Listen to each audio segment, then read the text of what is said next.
Eddie Wilson here with the Think Realty podcast, video podcast. So excited to be with you today. Obviously, I'm not Avi Golhar, standing in for Avi, and I get to get back to my roots a little bit, and I'm excited to do this. I get to do it once a quarter, and but I always get to interview some of the most interesting people in the country in the real estate investing space, and today is no exception. I've got a great guest for you in just a second. But first of all, I want to say thank you so much to Norada Real Estate Investments for their investment in our podcast, making it all possible. And they are our sponsor today. And you can go to turnkeyrealestateinvestments, plural.com, turnkeyrealestateinvestments.com, to learn about the 26, 28 different markets that they have inventory in. If you're a turnkey real estate investor, Marco is second to none and does a fantastic job, and I would love for you to connect with him. Support them as a thank you for them supporting us.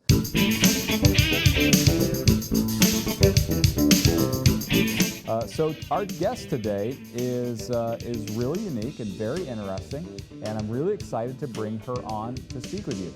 And she has a really great story, a story that I think a lot of people could resonate with.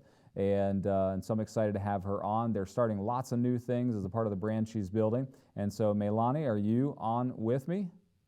I'm here. All right. Very cool. Very good. Thank you so much for joining us today. Yeah, I'm so glad to be here. Thanks for having me.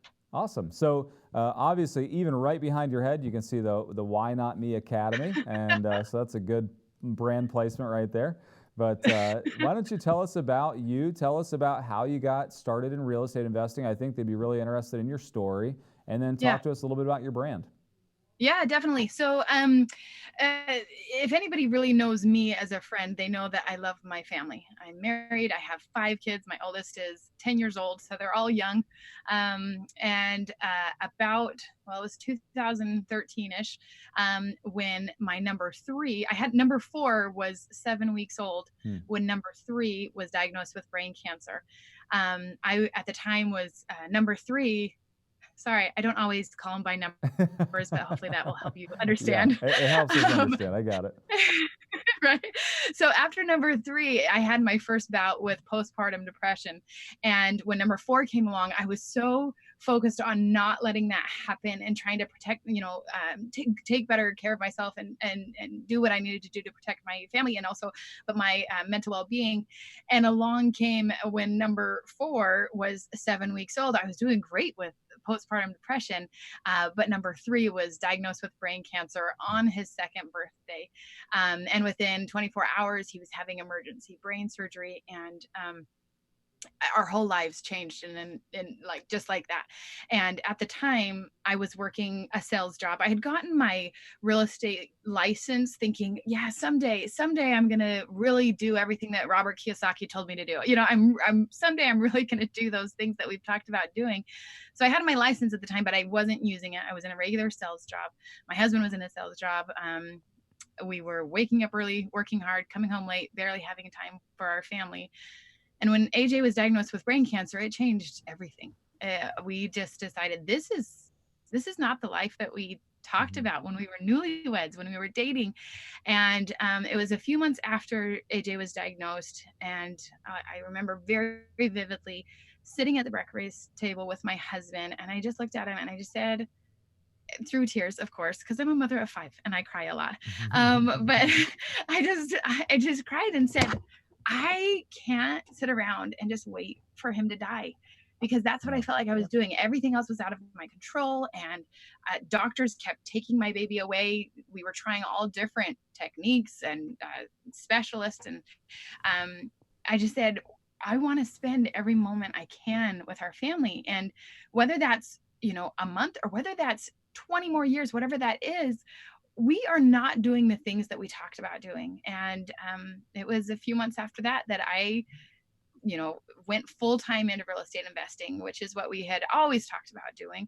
And it wasn't until recently that my husband got to leave his full-time job. And so now we both do real estate full-time. But at the time, I started with wholesaling, flipping or rehabbing houses. I did tear down new builds. So I got to do a lot of new construction.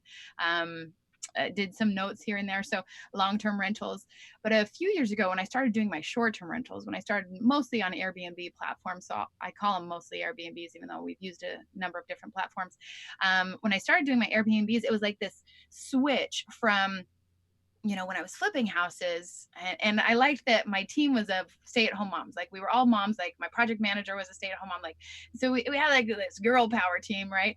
But every project I did, it was like big upfront, of like hard work, big loan, and then you finish the project and you get a big paycheck and you celebrate, and then you go back and you see what else is in your funnel. Well, when you do Airbnbs, it's this different type of investing that you set up the property, whether you're buying it or you're arbitraging it using somebody else's property or co-hosting.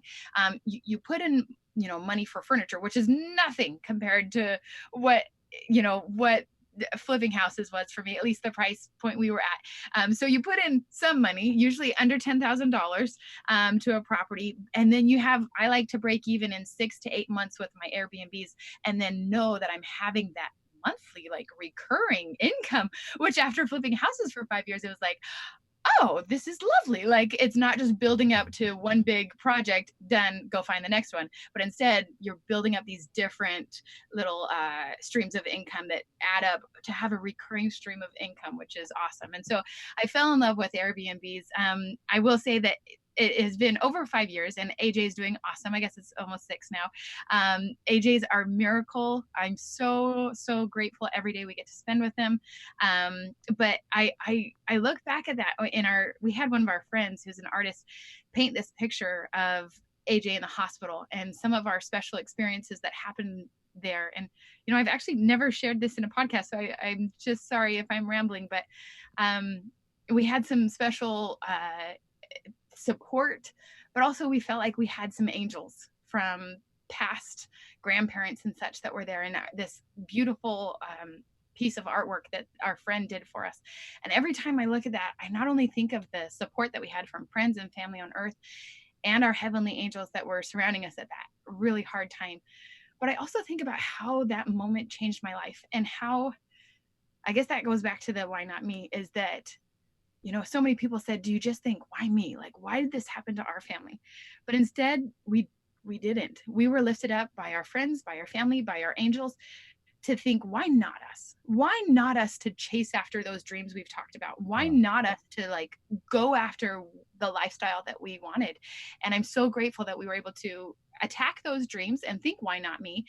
But also to really, start living the lifestyle that we wanted, because of that trial that made us even tougher. That's that we were able awesome. to turn into a triumph. Yeah, I mean, and that's what life's about, right? It's about taking those difficult times and understanding what those times are meant for, so that we can capitalize on them and become who we're supposed to be. So obviously now, on the other side of that, I'm so glad to hear that your son is doing well 5 years later. That's amazing and awesome.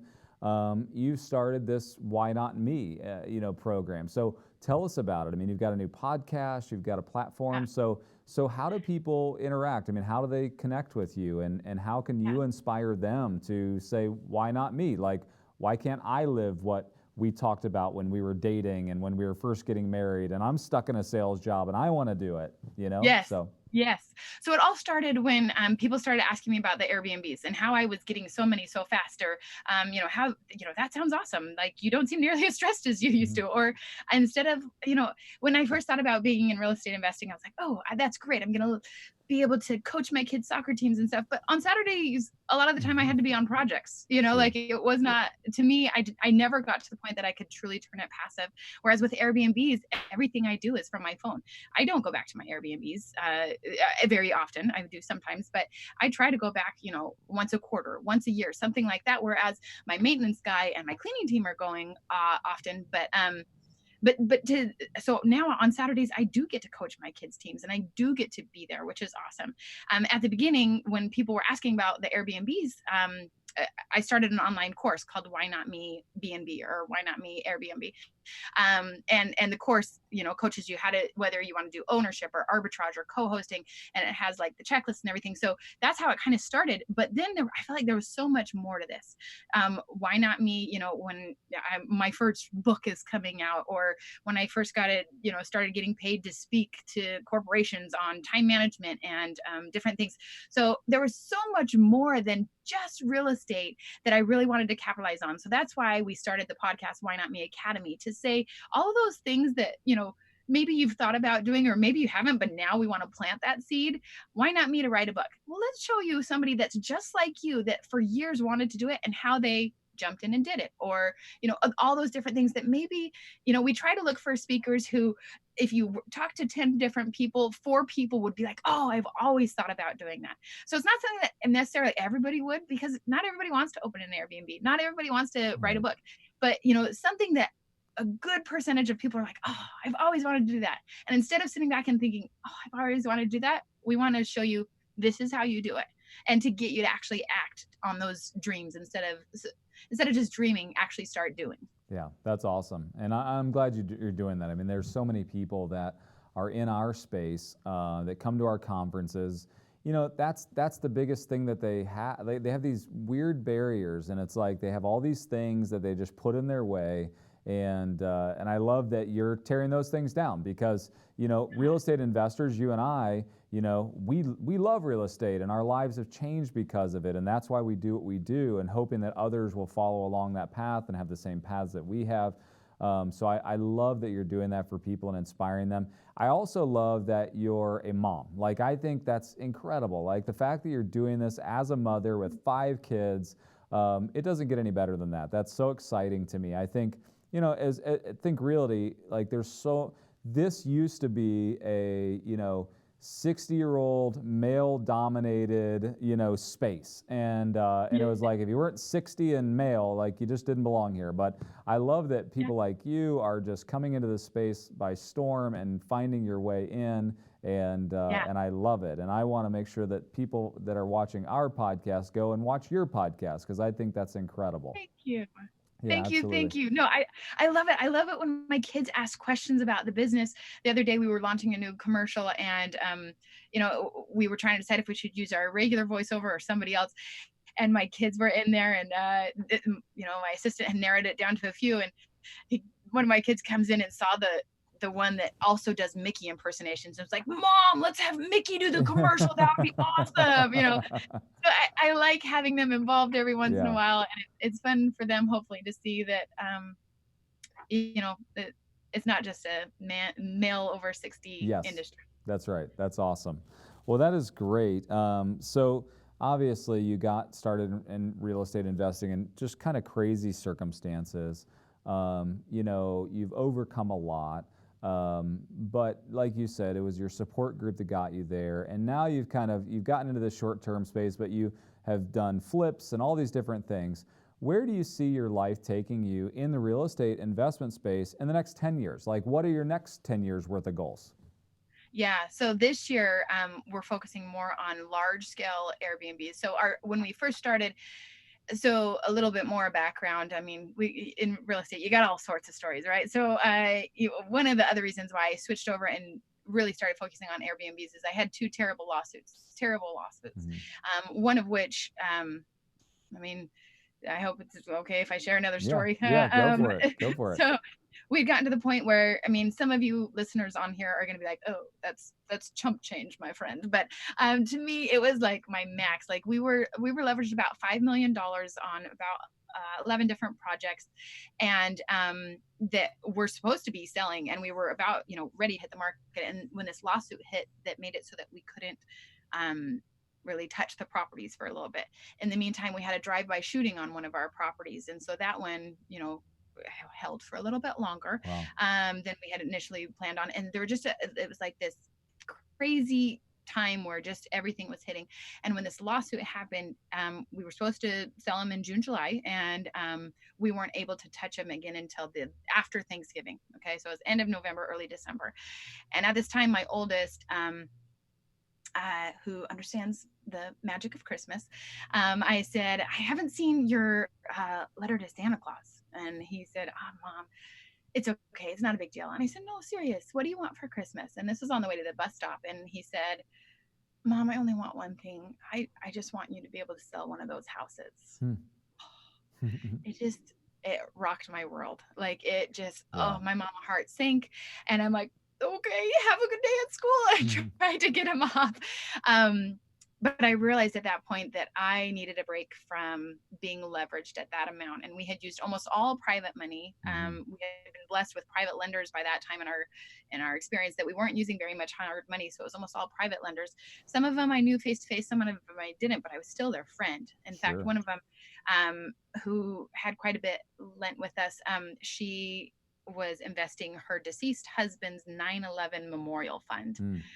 And I started having these nightmares of this family and the 9/11 Memorial Fund, literal nightmares, literally gagging over the toilet because of all the stress of this lawsuit I was in with a general contractor. And it was not the dream life I had imagined. And so that was one of the reasons why I really just grew more and more in love with the short-term rental space, because I wasn't leveraged millions of dollars. I wasn't having that anymore, but I was able to see those recurring monthly incomes coming in. And with Airbnb, it's like every day, ooh, what did I get today? Ooh, what did I get today? So it's a totally different mindset and everything. And to be honest, I can't even remember your question. And where you're headed in the next 10 years. There we go. Yeah. Sorry so about that. Apparently you're not going back to doing those over leveraged properties. Yes. So I am to the point now that I am back to borrowing money for some different things. But I needed to take a couple years off. So when I started with in Airbnbs, I was doing 2-bedroom townhomes. Like that was my bread and butter. If you find a 2-bedroom, I want it. Sometimes, and then we got into 3 bedrooms. Then we got into 4 bedrooms. I was like, oh my gosh, my 4-bedroom is doing amazing. Yeah. So in the next year or so, you'll definitely start seeing us with 10-bedroom, like retreat type locations. I think in the industry as a whole, not just our industry, but overall, retreats are becoming such a big thing. And so we're definitely starting to get into that space. Maybe someday I'll get back into flipping. I'm not in a rush to do that. But who knows? My baby just went to preschool, so like I'm a whole new woman now. Yeah. So who knows? But for now, really enjoying the online course, working with students, getting into the short-term rental space, but also really loving working with real estate investors or any corporations on time management and how to be more productive as a real estate investor or in any industry. That's awesome. Well, I'm sure with 5 kids and all that you do, you're probably an expert on time management for sure. I'm kind of a nerd about it. Yeah. I don't know how my husband lives with me. There's a lot of planning. So that's awesome. Well, how can people connect with you? I want our audience to connect with you. What's the best way to do that? Website, social, however they can connect with you. How's that? Yeah, you're awesome. Instagram, MeiLani Hock, Facebook, MeiLani Hock, or look at our podcast, Why Not Me Academy, but also our website is whynotmeacademy.com or MeiLaniHock.com. That is awesome. Thank you so much for coming on the show today. Such a story of great inspiration, and I love it. Why not me, right? I mean, why can't? Why not? So here's the crazy thing is I've got some interest in Airbnb and multifamily, and I've got a bunch of them. And my wife and I have been trying to talk her into some coastal Airbnbs. So I'm just going to tell her to go to your podcast and do Why Not Me, and tell her she can take the coastal ones, right? That can be her job. Yes. Yes. Okay. Yes, you should. In fact, the first handful of episodes are focused on Airbnb before we dive into other things. So definitely, if they're interested, go check that out. MeiLani, thank you so much. It's been a privilege, our privilege, to have you on the show, and we're excited about what you're doing. And if you're a Think Realty viewer or listener, make sure you go follow her. Thank you so much for being with us today. Thank you so much. Listeners and viewers, thank you so much for being a part of the podcast today. Again, Eddie Wilson stepping in for Abhi Golhar. Abhi will be back here in the very near future, and we're excited about that. But I want to say a quick thank you to our sponsors. Our last sponsor for the day is Residential Capital Partners, a leading hard money lender with national scope and a local presence in each market that they lend in. And their affiliates have flipped well over 1,000 properties. They do know your business, and you can visit them today at residentialcapitalpartners.com. That's residentialcapitalpartners.com. And I hope that you'll go and support them for supporting us. Thank you so much. If you haven't connected with us on social media, it's at We Think Realty on Instagram. Search Think Realty on Facebook or LinkedIn. We are everywhere that you are, providing you great information and connecting you to great people in our space. And I hope that you'll come be a part of our platforms. If you haven't picked up our latest magazine, go to the shelves of Barnes & Noble and pick one up there. You can also go to thinkrealty.com and download the latest digital magazine there on our website. Thank you so much for being a part. I hope you have a great day.